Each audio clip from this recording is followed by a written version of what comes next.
Not at all thrilled with GoPro this morning. Lately. Actually, even when I try and do live streams from the mountain or whatever, I'm not really thrilled about the GoPros.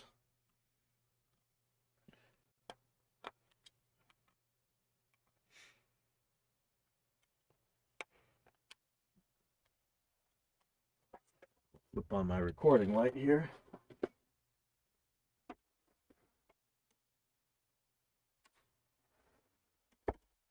The background noise might get bad because I might have to turn on the AC. It's hot down here. Not Arizona hot, but it's hot.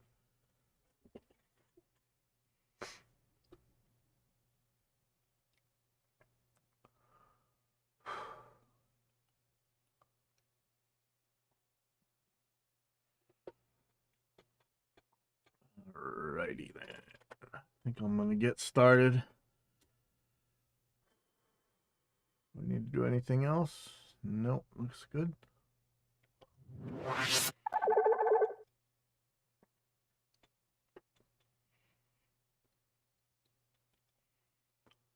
All right, welcome to evidence-based audio number 177, and this is string tension versus spring tension. And I'm gonna try and get my mic here.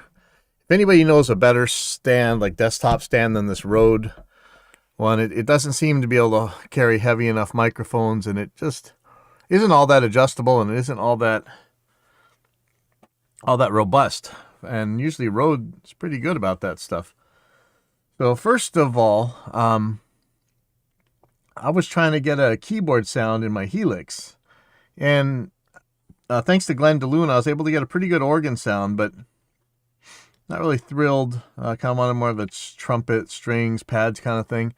And the guys on the site told me check out Jam Origin, and they had a thing called Midi Guitar, and it can run on your iPhone. And crazily enough, you can use your iPhone with the USB port as an input and output, or as effects in your effects loop if you need more plugins, because there's audio units plugins available on Mac.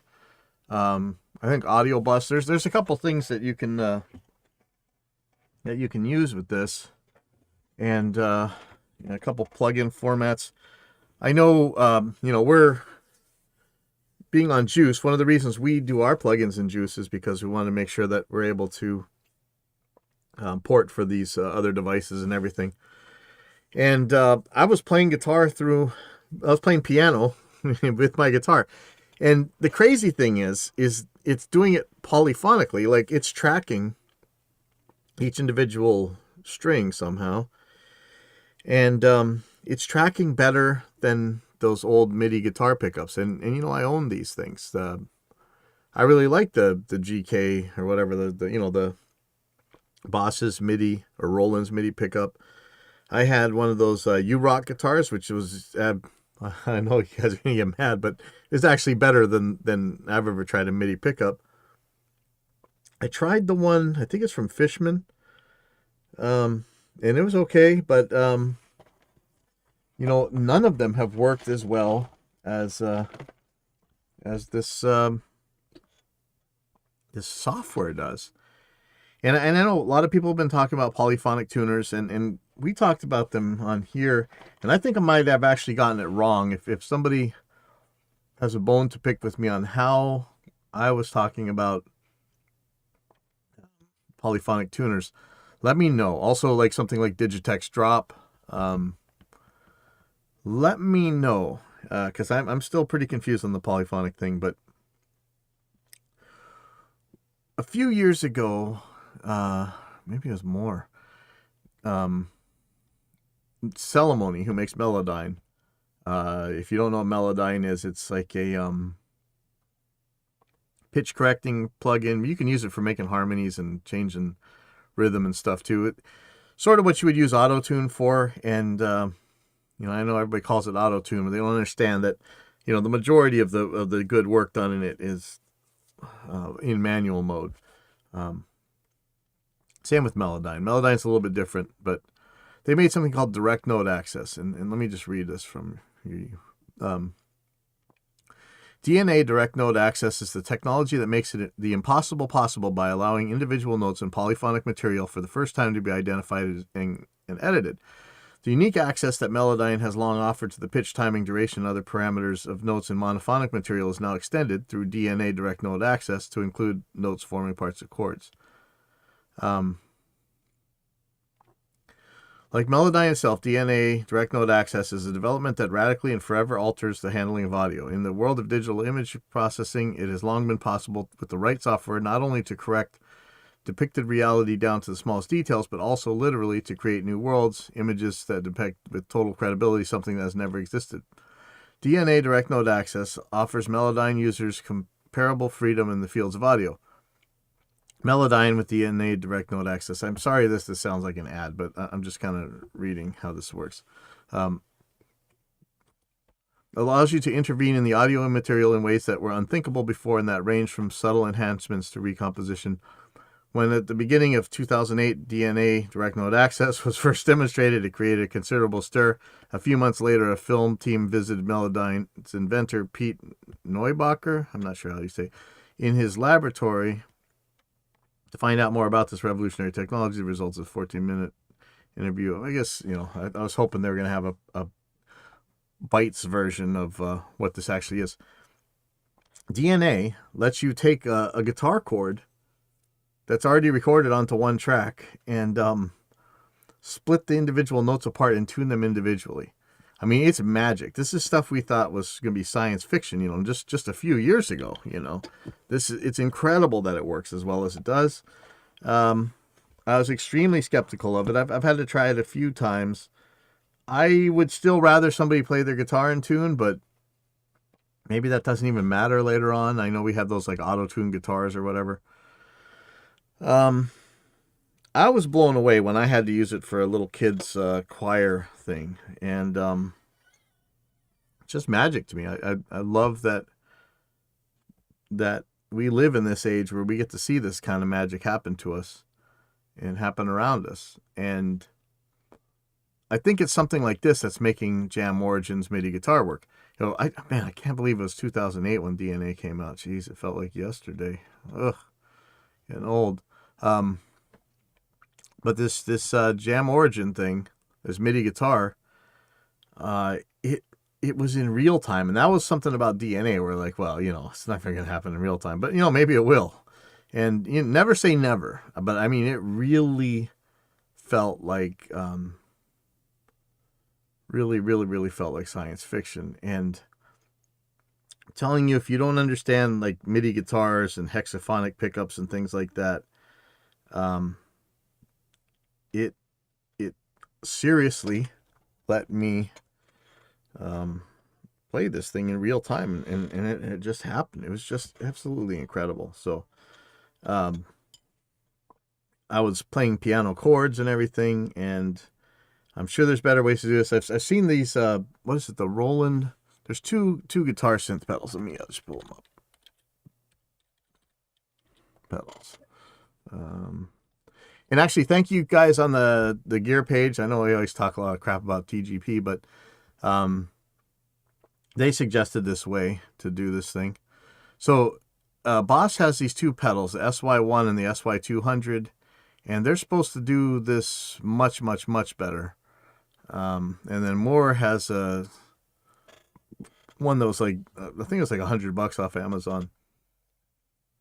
Boss one's a little bit expensive for something I may not even ever need, but plugging your pedal, your phone in was pretty cool. But I saw videos of guys like playing Van Halen Jump on these things or something. And Electro Harmonics has one like called the EH9 or Synth 9. Is this one? Let me pull this up. $260. I don't know what that is in 80s dollars. So maybe this isn't even expensive. But I think these things are polyphonic. I want to find a video. Let me just play a Sweetwater video real quick. Music can now be produced entirely by electronics. Coded information is punched out. An electronic music synthesizer. Ooh, I know Sweetwater's not throttled. Is my internet no good? Yeah, I The don't want to be messing around. multi-voice synth has a tone control and a 4-octave selector knob.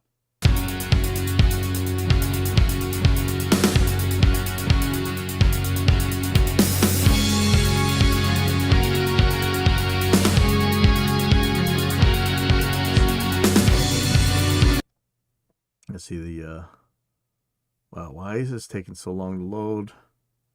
Internet's been crazy slow lately, and I don't know why. Yeah. That's incredible.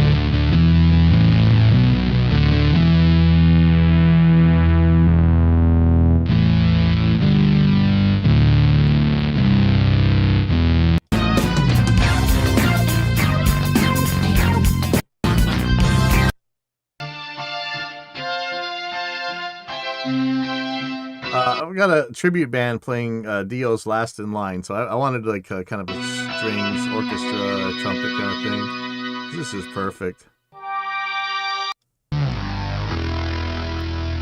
This track also uses the mood bass and string synth.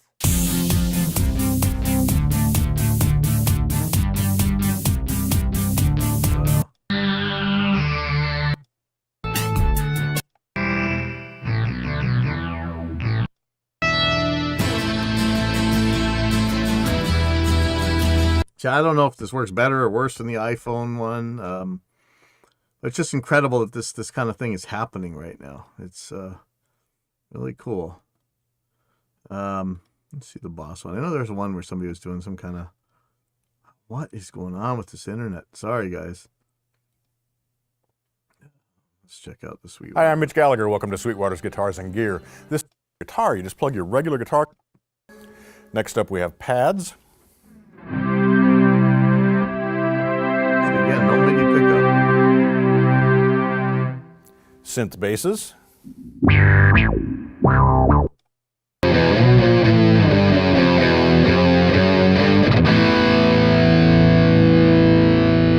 Guitar output is concerned, the biggest factor really is the amount of output. You know, so it's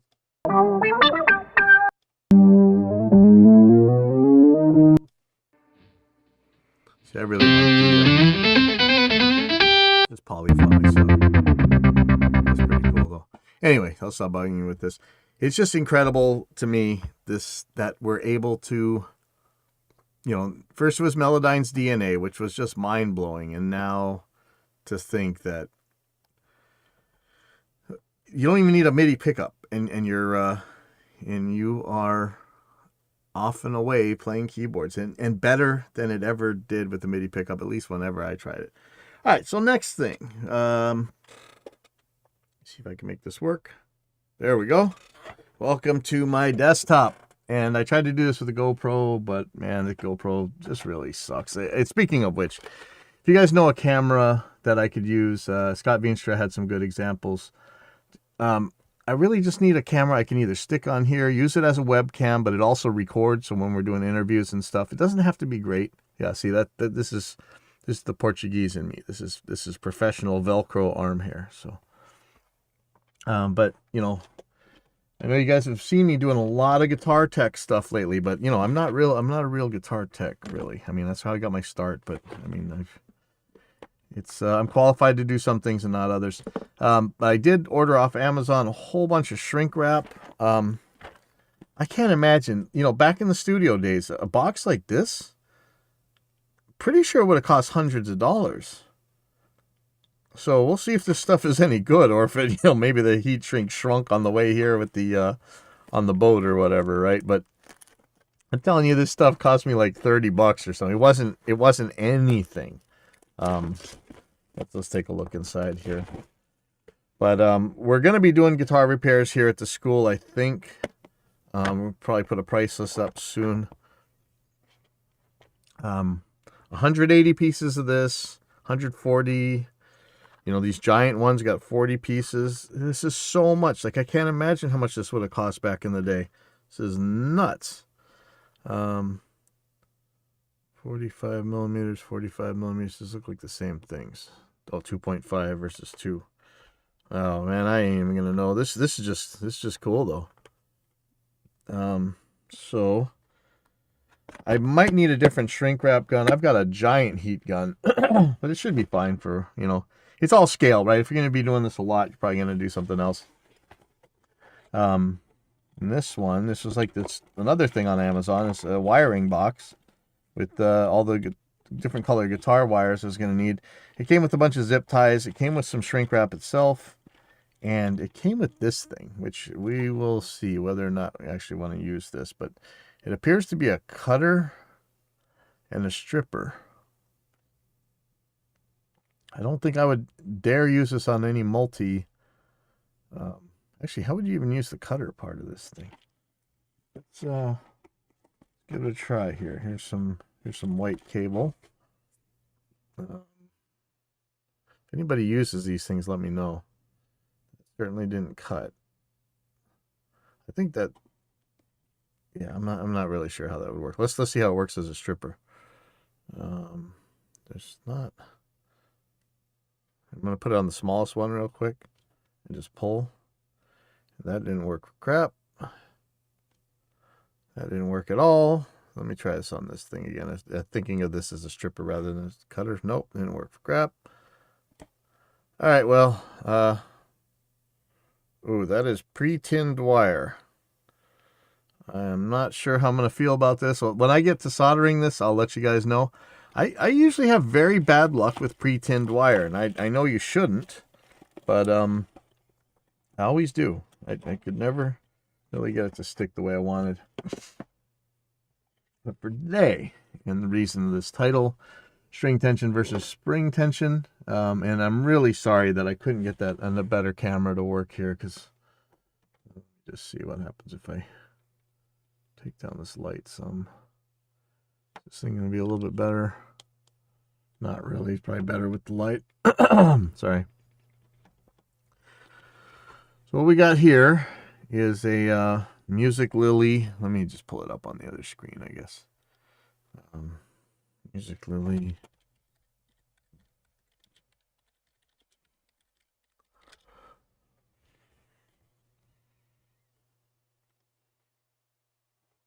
Yeah, this one's on Amazon. Let me try and get my Stream Deck over here. I got everything all tangled up. Right monitor. So this is, if you were here, you know, I'm always talking about these, you know, the problems of having a floating Floyd Rose, floating tremolo. I was running a floating tremolo for maybe a year, maybe a little bit more. My whole life, I've either kept them on trem setters or I've made them dive only. I am not thrilled with the trem setter compared to what's out nowadays. You know, those Geldo black boxes and everything. So this one is the it's Music Lily, but it's their version of the ESP arming adjuster. I mean, it really is what it is. Here's a better look at it. It looks like it's got a ball bearing end. It's like the Geldo back box. In fact, let's just we may as well. Last word. So if we go to last word in tremolo stabilization, this guy's got a site that's got kind of everything. Joe Emanaker, I don't know. There's the Ibanez backstop. Let me go to the back box. So if you guys actually, let's start at the beginning.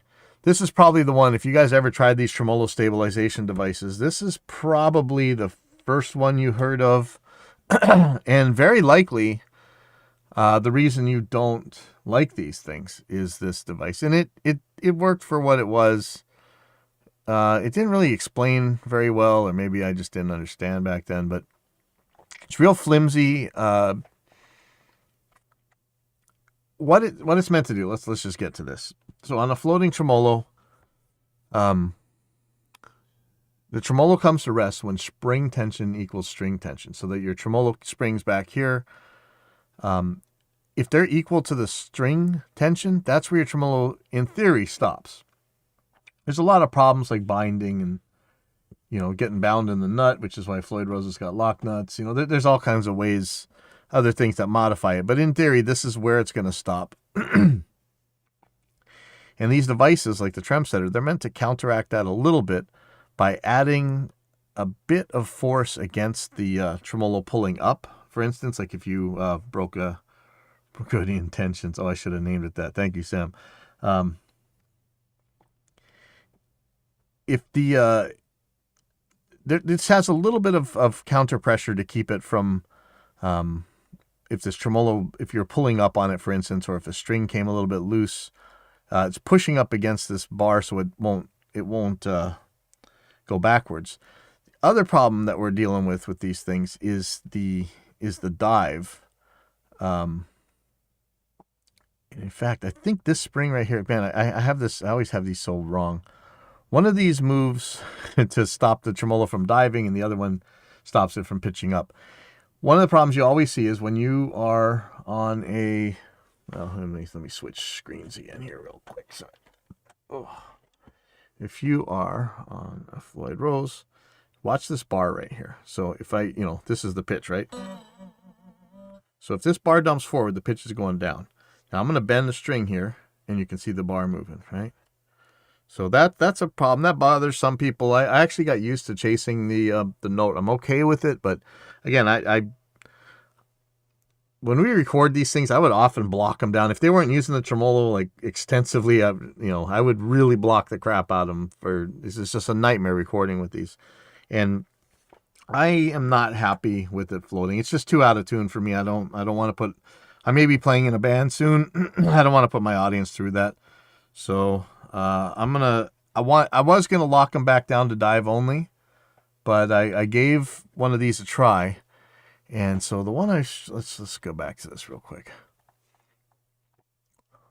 So for a little while, this the Geldo back box was the thing, but even then it worked pretty good. I didn't really think about using it the way I should have, and so I've taken all of mine off of these, and again, the way this one's going to work, it's pushing up against that bar from backing up. But what good is it, for the other direction? It needs to do both. And so there are things like this. The Ibanez backstop, we put one of these on last week or a couple weeks ago. I put this on my other guitar. And it wasn't this version. It was actually a brass version, which actually looks a lot better than this, I think. And the reason I put this on was that I just saw a video with Steve Vai where he was using this. And that guy whammies the hell out of everything. So if he's going to use one of these things, I'll give it a try. And so far, so good. And I also have, well, let's see. Let me look at the ESP arming adjuster. So let's take a look at this one. So this is pretty much what I've got here. This Music Lily's version of this thing. Might be smaller than the real one is. I'm not sure. This looks awful small to me, but I could just be looking at it wrong. This is not two of them. I mean, if you look at the backstop, you got two devices. You've got to make them exactly equal, and I'm not sure that I needed that much. I play on 8s, even though I'm playing on a 7-string. I play 8s, so I don't know that I need that much pressure to hold the thing. And the thing that was really bothering me was pulling up, because right now I can finally do some pull up stuff. And with the double one, it was kind of a lot of tension that it added. So I'm going to see how this single one works. So let's just get to it. This may, like I say, this may be like watching paint dry, so you don't have to, but I'm gonna take a look at this device first before I do anything else. So first of all, I wish I had a better camera. I'm really sorry about this. It has a ball bearing at the end, or it has a rounded end at the end. That maybe it's not, doesn't seem to be a ball bearing. One of the things I was worried about was this actually a spinning ball bearing, and is it going to clank around? But no, it doesn't seem to be. I wonder if there's any way I can get better lighting in here. This thing feels awful small, actually. I wonder if the ESP arming adjuster is bigger than this. But so the way this thing works, let me see if I can, let's see if I can't zoom in on this a little bit. I had a GoPro, or actually, let me take a look at the other. Okay, I'm full screen. Let me take a look at this one. So if I hold this up, that's a little bit better. And you got to see my ugly face. So there's a spring in here, and that is going to push up against the tremolo bar. But what is stopping it from pulling? So, actually, so if we think about this, let me think about this right. It's normally pushing up against the bar, just the tiniest bit. You're going to have a little bit of preload. Oops, let me put that on here. Pushing up against the, not the bar, the sustain block of the tremolo, whatever that big old thing you guys buy the giant ones of. So it's going to be pressing there, and that's going to keep the tremolo from pitching up. Especially like if you bend a string and there's a little bit less string tension, is it going to jump up there? So it's pushing on it at all times to try and keep it from going up. But what if when you push down, now you're into your tremolo springs. This thing has no effect on it. Once it passes once this ball stops touching the tremolo, that's the springs that matter to this. So this is a spring here that's going to decide how hard it is to pull up. And this thing has two different screws, and one of them, I think, is going to be what I'm going to use to move the plunger in and out. And then one of them is going to determine how strong the spring is. Okay? But they work together, so I got to really think about this. So if I screw this all the way in, so that's making the springs tighter. And if I want to make this move the bar out but keep the spring at the same time, maybe I hold this screw here, and this will set where the tremolo hits. And one of the mistakes I made, well, it's working fine. I don't know. Maybe it's a mistake. Maybe it's not. But I had this thing too far away, or actually I had this thing too far in, so that no matter what, it was always going to push. I think maybe I could have a little bit more space because this thing's got a lot of range of adjustment. So let me think about, see if somebody has an installation. Maybe it's even on there. Let's go look at it. Music Lily, no name. Music Lily arming adjuster instructions. Actually, I should just look up the ESP ones because they're probably. Yep, there's some videos here. Automotive, huh? ESP, how to set up ESP arming adjuster. Let's see. There's the backstop instructions. Here's the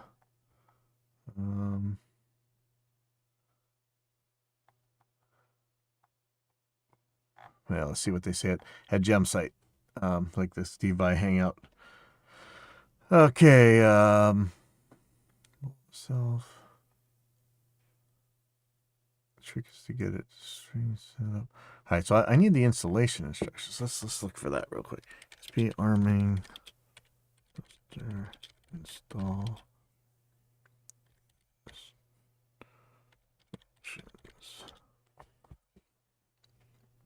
Lots of videos, but I don't really want to. Let's see.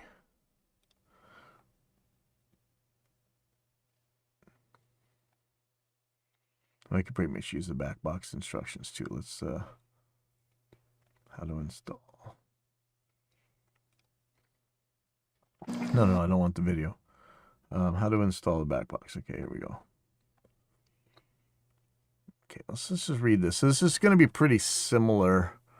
In fact, I think this is going to be exactly the same. Locate the two knurled knobs. One on the outside of the frame, adjust the position of the pusher, which will be contacting the tremolo. The other knob is inside, between the ends of the frame. Adjust the pre-tension and the spring. Become familiar with which is which and how they work. Okay, so, but keep in mind that the outside screw does change the spring tension because you're bringing that thing in, but really we're going to be able to loosen it a bit with the other knob. So okay.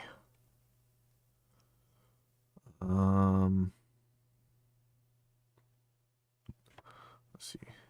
English translation.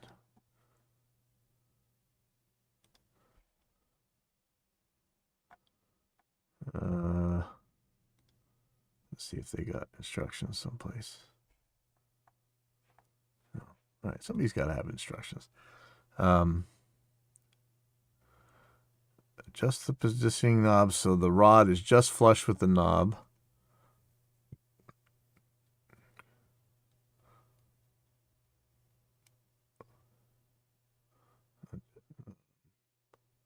Just the positioning knob. Which one is that? That's the outside one. Okay. So the threaded rod is just flush with the knob. Okay, so I've done that. If you have to remove springs to fit, then you get the springs, decide the rest position. And yeah, they're going to block the tremolo. And I keep seeing this, but I'm not really sure I want to do it that way. But we'll try it. Let's try this way. My concern is where exactly do I screw this in? Like that, I don't want to make it too far or too shallow or whatever. But let's get back to here. So let's get this guitar apart. Let's get to it. I may or may not be able to keep using the springs in the arrow configuration here. And I'm not sure that I'm going to block off the tremolo. I'll read it and see why they really do that. Let's see. Find a block, chunk of wood, roll of coins, stack of playing cards. Let's see. To block the tremolo. You do this by inserting your spacer block between the tremolo block and the back away from the neck. So I can do that in a second.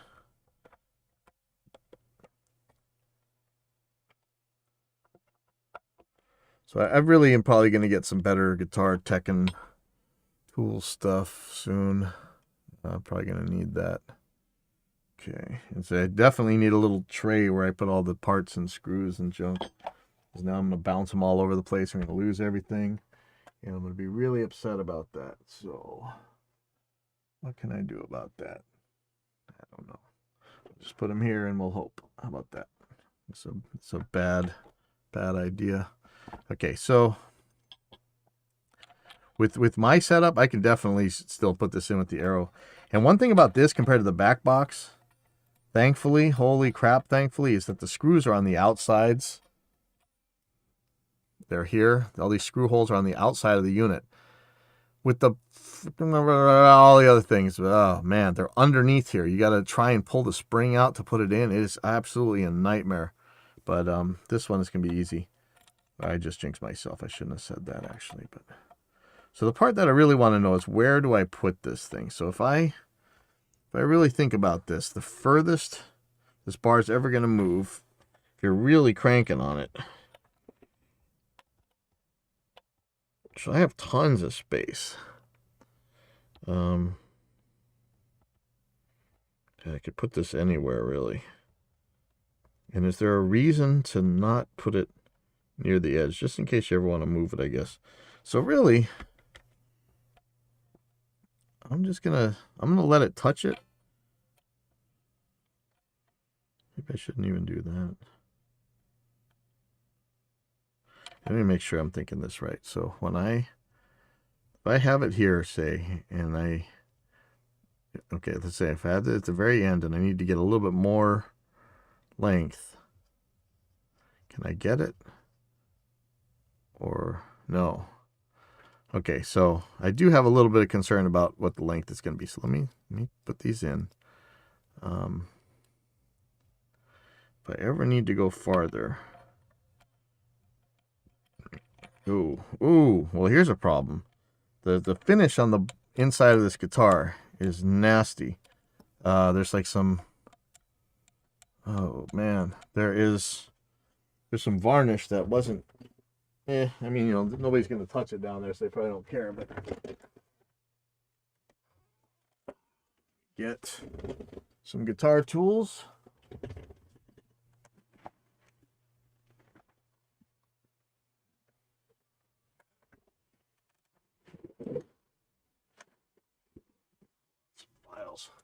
I just got one of these guitar tool sets that had like a pile of files of questionable origin, so. But they'll be probably great for this. I could use a sanding block. I could just pull the springs and everything and really clean this up, but I think I'm going to be okay.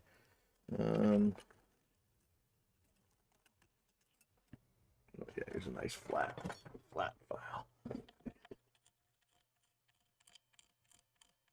Wow. You about want to use a router on this thing. Whew, those are stiff. All right, I don't know what this thing is, but I'm going to use it as an eraser. Perfect. Maybe I'll take one of these sanding sponges to it too.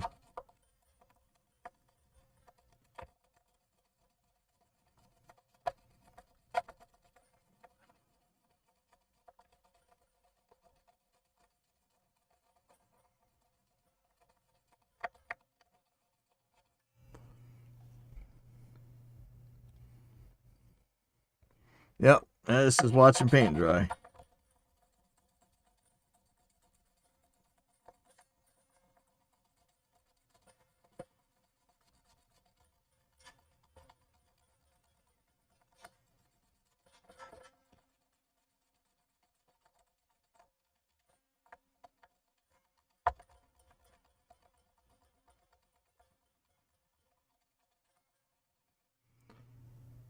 If you guys know or remember, there was a very popular guitar tech people would go to from all over the world that was in Phoenix.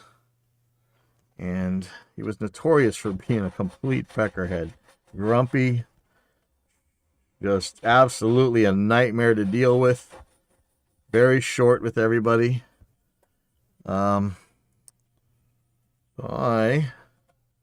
probably going to try and take his place over here for that exact same thing. So, and it seems like wherever I put this thing is going to be more than enough. Let me just hold it here. I should throw the bar in, but about, I'll just leave a little bit of bar so I can, let's just say we can get another bit.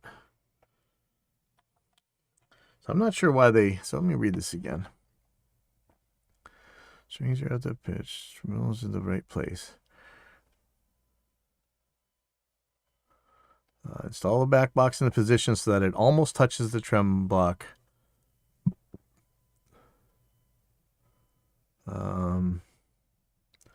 Drill a little pilot hole. Okay, it's position the pusher. If it's extended too far, you see the back box move and you pitch the tremolo. Okay, so I don't know. I really wonder how I should space this out. I mean, if I ever need to move it further back than it is, I may not. I know I'm being crazy here. I don't really need to be this paranoid here, but I'm gonna tension this thing so that it's holding itself up. I really like this ball bearing thing because the other one had a like all the ones I've ever seen. They have like they just slam into the back, and that it's a little tricky, especially when you got a double one like that. This one is like not a ball bearing. It's just a rounded end, but looks like it's a lot nicer to deal with, and it's got a little pad. And I was actually using O-rings to try this out, but oh man, I'm gonna lose all these screws that I need. Okay, so there's a little pad. And I think this is to keep it from slamming into the tremolo. I was going to use a tool dip. I put Velcro in mine, I think. What did I end up doing? I think I took it off, and maybe I'm not using anything. And maybe I'm too whatever, the A word of a person to actually use something like this, because it is a little bit variable, and I'm kind of finicky. But I'm going to put this on here and just see how it works. So hopefully I put that far enough to the side. Yeah, I'm just eyeballing everything at this point, but we'll be okay. Okay, so we might have to take this bar out. Oof. Okay, I'm gonna grab a little drill. I'll be right back.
Bits.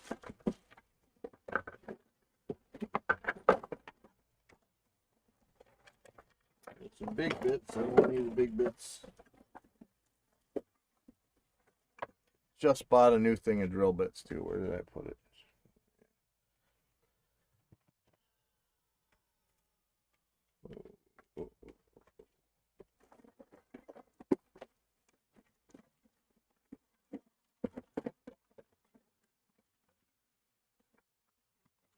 My old one. That's not it.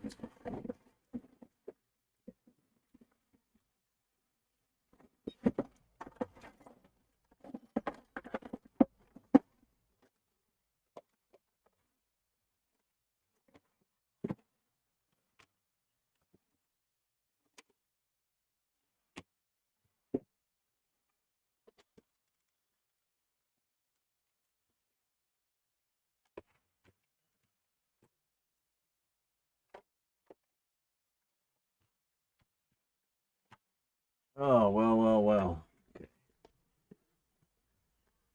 Don't wanna hit these without a pilot hole.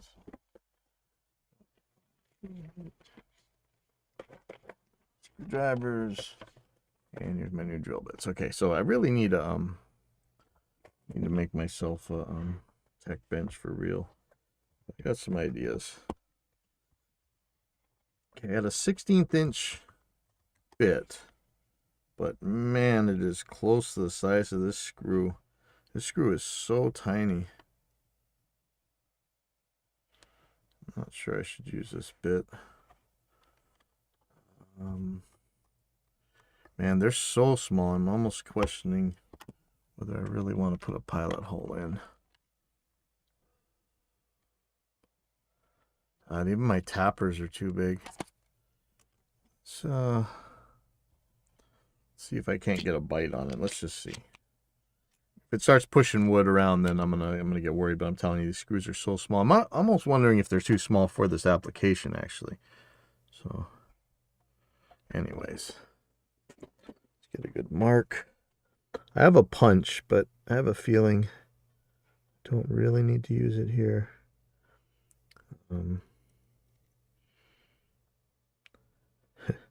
I keep thinking about getting one of those scalar, whatever, shirt claws.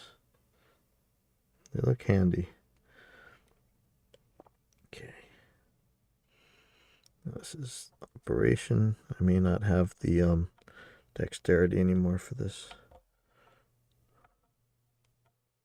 Oh yeah, these are tiny. It's going right in. I should just mark these. So am I looking at a 32nd inch for a drill bit? Yeah, it's tiny. Let me see if this will even go through. I'm gonna pop a pilot hole in the top. I could use my punch actually. It's even fit.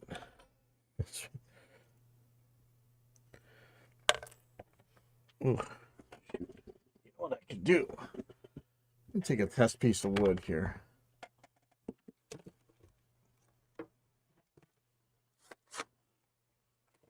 I got a charged battery. This one's a little bit anemic.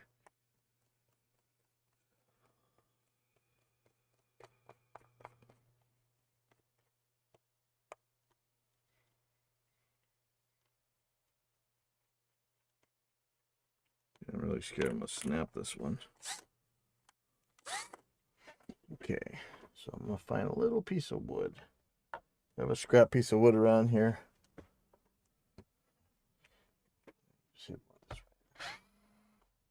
Okay.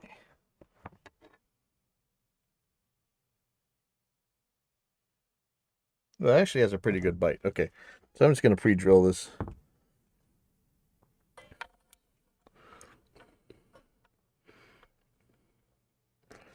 Now, I used to have this little kind of gum that you would put down and stuff like this. You could hold it in place.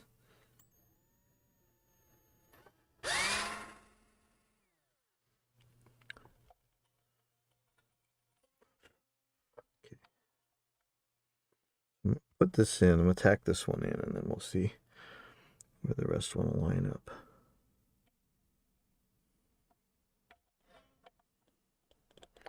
Oh, time to get some magnetic screwdrivers, huh?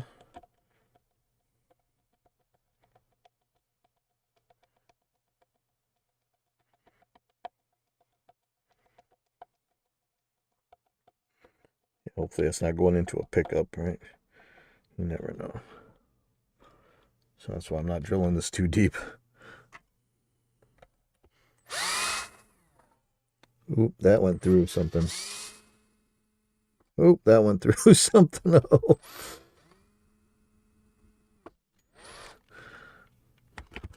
Let's take a look.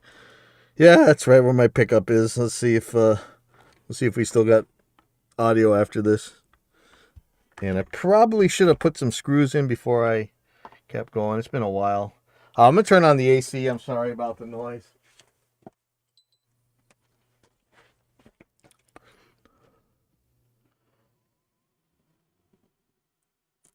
Oh, dang nabbit. This is, like I said, this is magnetic screwdriver time. This one magnetic? Think so, but might be a sharp one.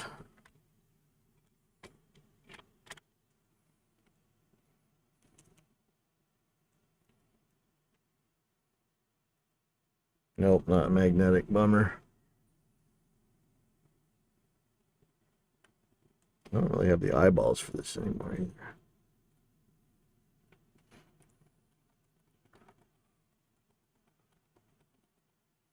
And if that's gone through, I hope it bites hard enough. These just don't feel that strong. And I dropped one right into the tremolo cavity, so we'll see if I can't get that out without too much trouble. I really got to get that gum stuff again. That makes putting in these screws and stuff pretty easy too. I see people doing them with needle nose pliers too. That's something I should need to invest in. I need some new needle nose. Yeah, this does not feel like a very solid bite. We'll see if this is going to hold up or not. I've got to get this screw out without loosening it. It's like the one thing in this school still with carpet in it, so one room anyway. Here we go. Got it. See if I can still do this stuff. Yeah, it's coming back to me.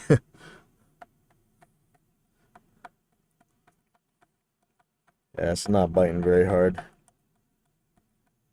Probably glue this thing. But, you know, this one might be coming out, and I might be putting... I've got a double one of these on order, And so I might be using that instead, but let's see if this is enough tension. Just this one right here. Okay, so this is in.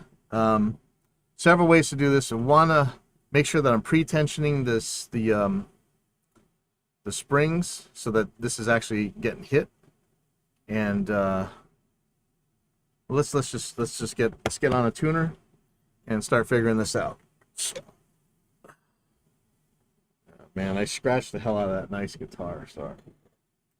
But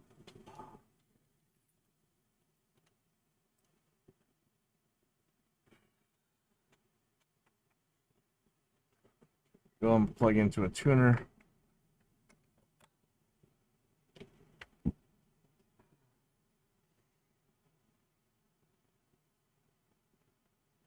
Oh, speaking of which, I need a screen capturing program that can record the last 30 seconds, you know, like the NVIDIA one or the Microsoft Game Bar one do. But I need to capture the entire monitor, not just the active window, for some tech support stuff. I know I can do it in OBS, but it's not ideal. 25. Just gonna put retune on here.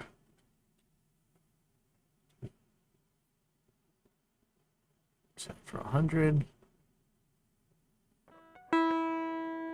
Okay, so this thing is being pushed on, I think. Find out. I think it's being pushed on, and so it's going to make it a little bit flat. Yeah, I can hear it hit, so I can feel it hit. Now, one of the things that I want to happen is when it hits, I don't want it to keep going when I let go, and that is where that counter tension really comes in. And I was thinking about this wrong the last time I tried this, so hopefully this will make sense this time. Okay, so these are all being pushed down. So I'm gonna look at how flat the tremolo is to the body. It looks good to me. So this is the position I want the tremolo in. I'm going to have to get a little bit more pitch out of it, which is okay. So let me. Oh, I put one of these tremolo tools on my back of this neck on this guitar, but I'm not sure that I like it or love it. We'll see if it holds up. It really feels like it's going to fall out at the show. My other ones I don't worry about at all, but I just didn't want to screw into this beautiful guitar. But then again, I knocked the chip off of it. I shouldn't even care. All right, so let me tune this. Let me get these. You know, this is a Floyd Rose Pro. It's kind of expensive, and I really don't like the feel of the fine tuners. They are bad compared to even like the Floyd Rose Specials and things like that. This is horrible. The original Floyd Rose I have that actually came on this guitar is pretty good, but this Floyd Rose Pro feels like crap, man. Like I had to have it because it's oil slick, right? There's no way I'm not getting an oil slick tremolo. But man, it really feels junk. I'm sorry. Okay.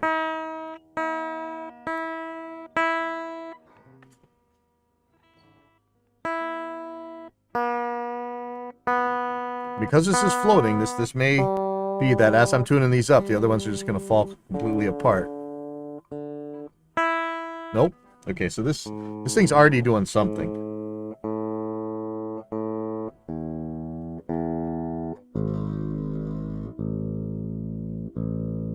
Oh, let me do this. Sorry about that.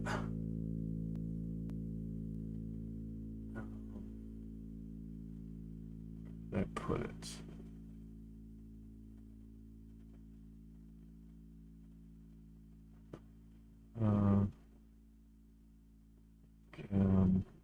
Whiteboard capture. What is this?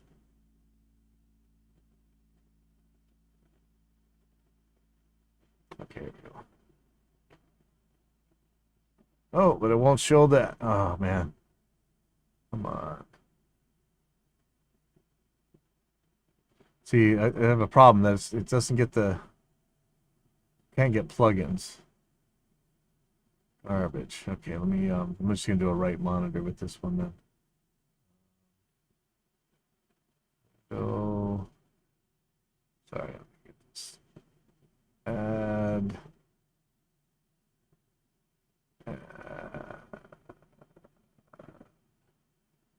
display capture. Where's the right monitor?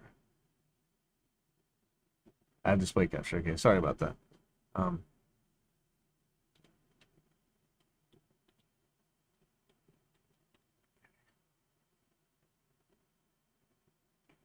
Display 2. And all I want is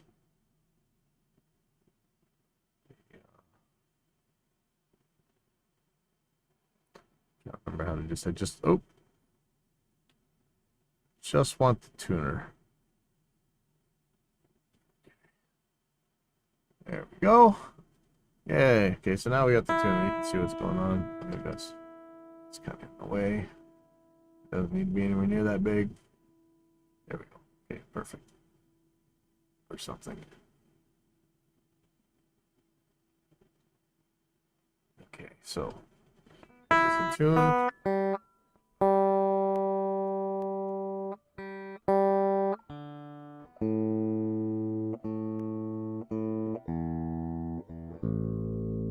Okay, so now that I've pitched this thing up, has it left? Now has it moved away from the pin here? And I think it has. I think that I'm going to need to increase the spring tension just a little bit. I didn't want to do too much, so we're going to just go a little bit at a time. I want to see that it's still flat here. It's come forward a tiny bit, but not by much. I'm going to increase the spring tension at just a tiny, tiny bit to force this thing down. Now, you could set these things up pretty stiff, so you could just about break a string and probably still stay in tune.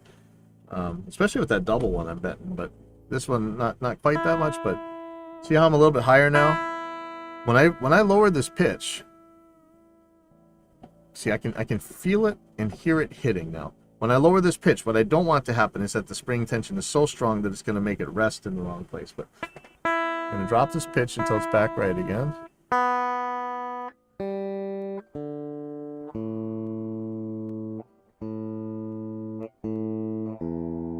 And I can always add more spring tension.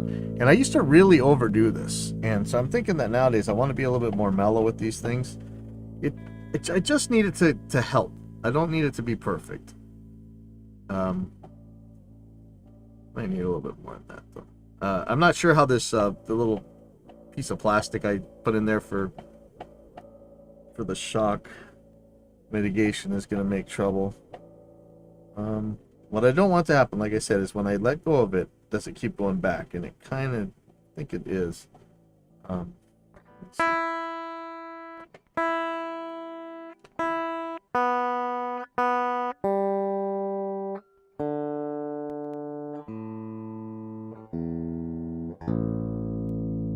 So what you want to see, I'm gonna lock this back up. I don't think I'm gonna need to do any really coarse tuning adjustments anymore. I think this is good. You know, this is famous last words. But...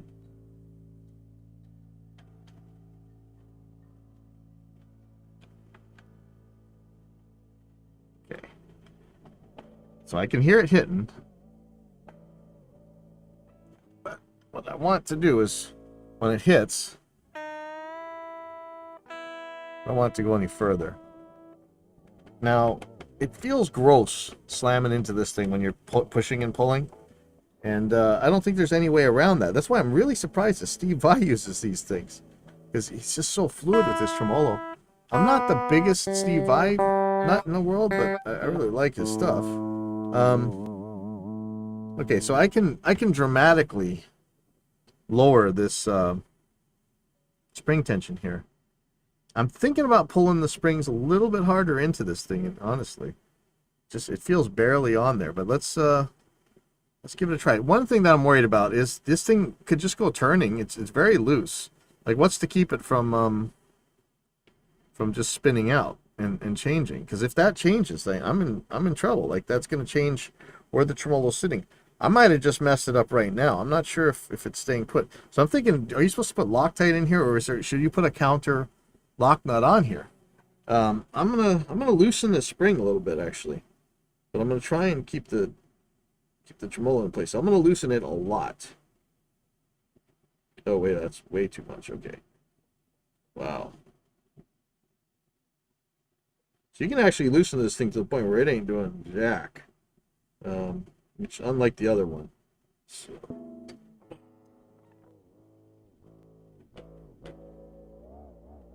Well, I really don't have a problem with this resistance pulling up. I'm not sure that it's going to be enough to keep the. Let's see if you can see this. So what has to happen here is as the tremolo bar. So I'm pushing it down, so it's lowering the pitch. So when I let go of this, it's going to hit that bar and stop from going any further. But if the spring tension is too much, or the springs right here are not enough, it's going to keep going. So I don't want, when this thing stops, I don't mind if it bounces here, but it better stop. It better still be up against this collar. And I'm surprised that with the spring that loose, it's actually working. So I'm kind of thinking I might want to just put a single on my other guitar.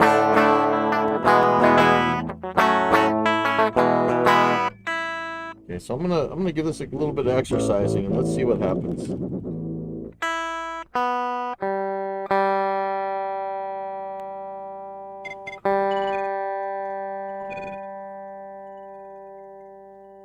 Second. Hello? Yes.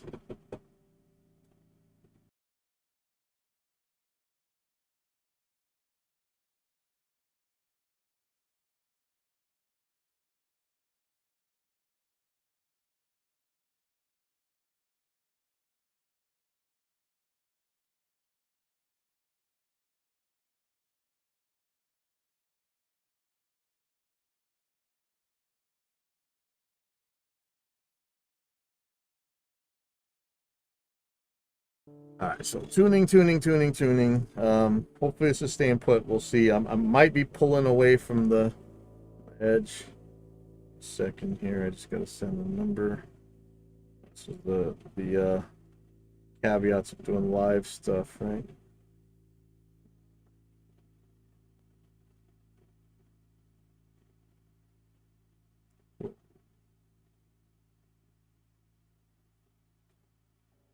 Please call Monique at. Go. Okay, sorry. So I'm just tuning this guitar right now, and I'm seeing if this thing is actually moving out of where it needs to be.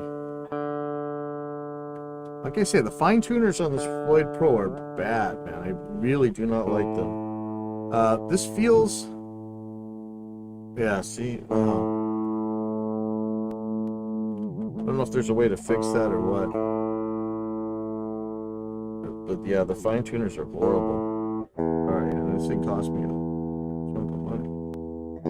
I expected much better. You know, everybody's always like, don't use a imitation Floyd Rose, use an original. But you know what? I've never broken a saddle until I owned a Floyd Rose special anyway. At least, I mean, it's an official Floyd Rose. It's made by them. Okay, so what I'm worried is that whatever tuning I just did,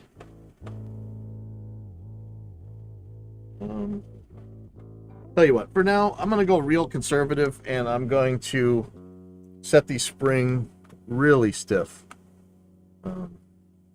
Just to be safe until I'm used to this thing. And even when it was really stiff, it wasn't bad. But next time, I'm going to put this plunger a whole lot closer. You guys see, I don't know if you can see from there, there's a good almost ½ an inch of thread showing. So I could have had that thing a lot closer and not worried about it. This is kind of nuts, actually. I'm not sure. Maybe screwing something up, actually. Let's see. So with this, oh yeah, the spring is much more solid now. That inspires some confidence. And when you got it set like this, I'm telling you, intonation is so much easier. Woo!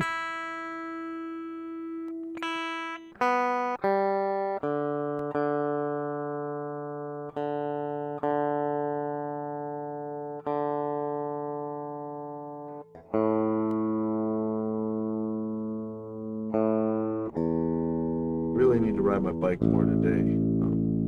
I might have screwed something up on my coaster. Okay.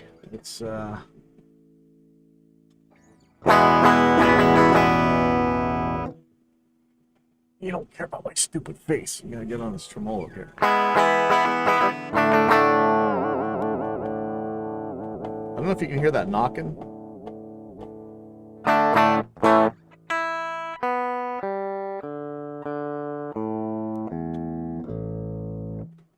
Actually, not bad. Okay, so here's one test. So I'm gonna hit the low E string. Watch the tuner. I'm gonna bend the G.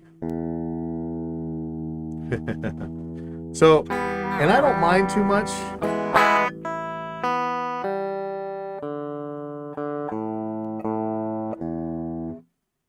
In fact, here's a test. Okay, so this is important. So let's take a look at the tuning. Look at where the trend's going. I'm gonna tighten it up a little bit. So if I push it down and really let it go so you can hear that knock. Okay, my E's good again, okay? So I'm gonna bend. I'm gonna just do a bend, and I'm not gonna bring the tremolo back. Bend, bend, bend, bend. Time a couple chords. Now I'm gonna hit the E string. See that? So that could mean that I need a tiny bit more spring tension on here. But again, we don't want this to back up though, right? So if we put too much spring tension, it's gonna start pulling off the bar. So far the spring is sufficient, and I've got it kind of tight, like I said. I'm gonna tighten this up just a tiny bit, just to know that this is gonna come back. I didn't do it by much. And again, I don't want it to turn into this really stiff tremolo that I'm not going to want to use. Right? That's how I have my dive only. Like, I got them cranked on this. So when you hit, I mean, I still use it, but it's not pleasant.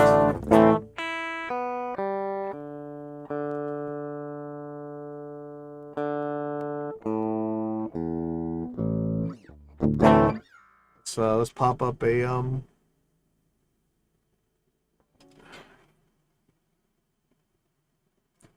up some multi-effects here.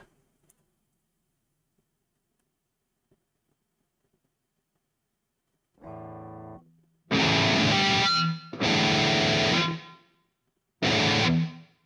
right, let's see how this works.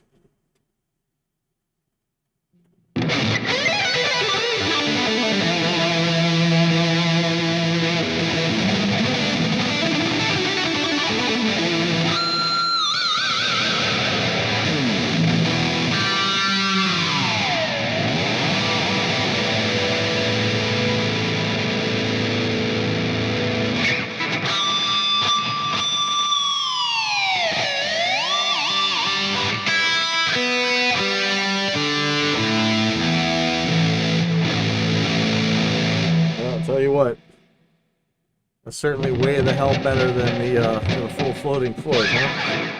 Let's take a look at this again, though. Since I tightened the springs up, there's the dump. I'm gonna let it go. So it's still gonna be a little bit flat to hit that bar again. So that's how I've lived my whole life, is just keep resetting the bar by hand. But it seems good, man. This is just a single one, it's a lot less tension.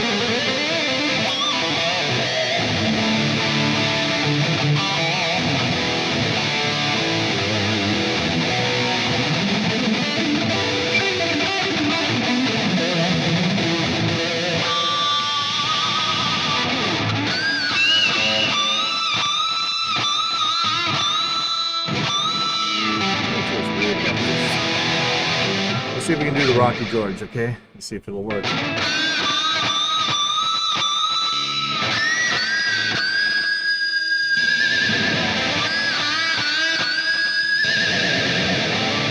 really getting hard, man. I don't know how somebody does it if it's hitting like that. Actually, that's not that bad. Where's the tuning going to be now? Let's see if I can get it stretched. I don't expect anything to work very well once you pull up on the tremolo.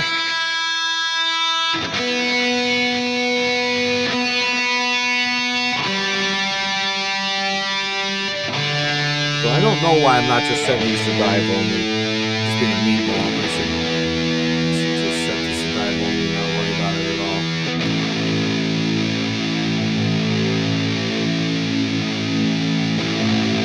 This is really taking a giant step forward. I don't know if this thing's back backed itself out. I almost think I need to put Loctite on here to keep this thing from moving.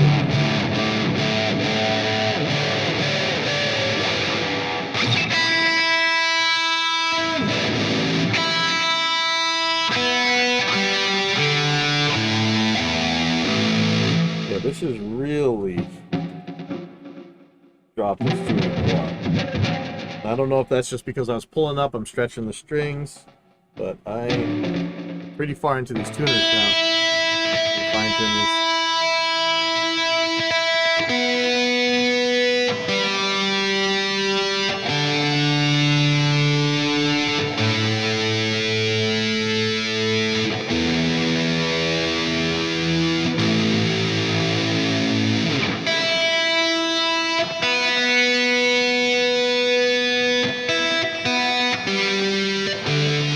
Give you a hint for being in a band. And not wrecking your chances of anything. Never be more than a foot away from the lock nut Allen wrenches that you need for your Floyd. Just don't, man. There's no point. Don't do it.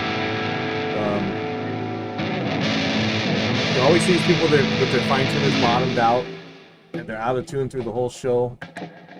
Just have that thing with you. I got this thing on the back of my neck. This isn't great. I don't like this. I really think this is going to fall out. But we'll see. I have other ones that are really solid in there. I didn't want to screw into this guitar, but I think I'm gonna, because this one is a joke. This one is called the Shred Neck. It's just not confidence inspiring, and it's flopping all over the place at this point. Maybe if I put a piece of tape on it or something, but I should have to. But then again, having a big old neon green or yellow tape on something, not a bad idea for live. So drop the thing on the ground. I'm just gonna wrap a little bit of electrical tape on this thing and hope that it stays in better. And I'm probably just gonna order the regular ones that I use that I never have problems with. I'm just be done with that. It's not like I ever sell my guitars. I love my guitars. That was good.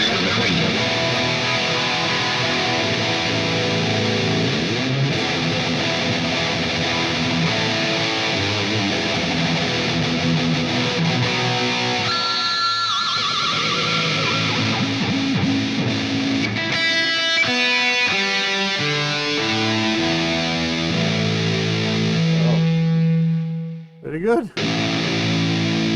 So, we call this one string tension versus spring tension, right? We didn't break that rule. This is also spring tension. And that's just a little bit of counter. I think that's good. I'm gonna clean up, and I'll see you guys next week.